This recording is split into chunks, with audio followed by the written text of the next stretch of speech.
Notion d'algorithme, à savoir. Pour expliquer et décrire le fonctionnement des objets et des systèmes techniques programmables, on utilise un algorithme. Exemple de fonctionnement. Un robot tondeuse équipé d'un détecteur d'obstacles doit réaliser un trajet délimité par un fil pour tondre la surface de la pelouse. Exemple d'algorithme. À partir de sa base de recharge en A, le robot doit avancer jusqu'à la limite du jardin B.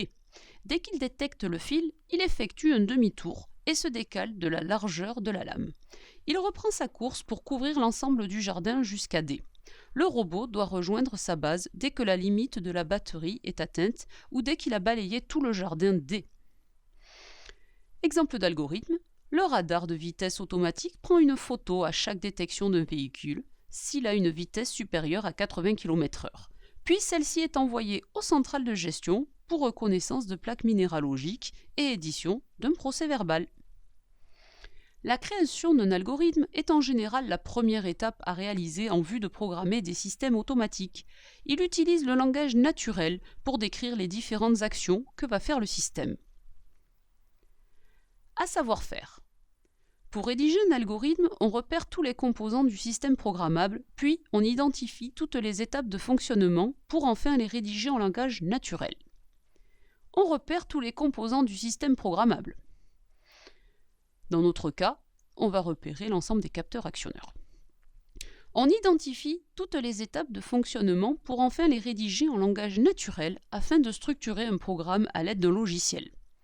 Si l'utilisateur appuie sur le bouton poussoir, alors la procédure ouverture est enclenchée tant que le capteur ouverture est désactivé. Le battant reste ouvert pendant 5 secondes, la procédure de fermeture est alors déclenchée jusqu'à ce que le capteur fermeture soit activé. Si le récepteur infrarouge détecte un obstacle lors de la fermeture, alors le moteur est arrêté, puis la procédure ouverture se lance.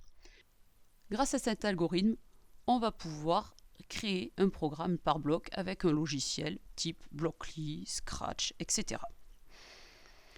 On peut remarquer l'utilisation de mots-clés comme si, dès que, alors, tant que, sinon, ou, et si, puis, alors, etc. Et des verbes d'action tels que faire, allumer, éteindre, tourner, etc. Synthèse.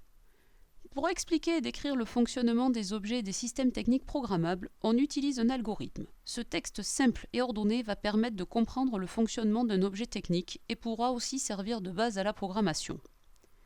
On identifie les composants et toutes les étapes de fonctionnement du système programmable, puis on les rédige en langage naturel.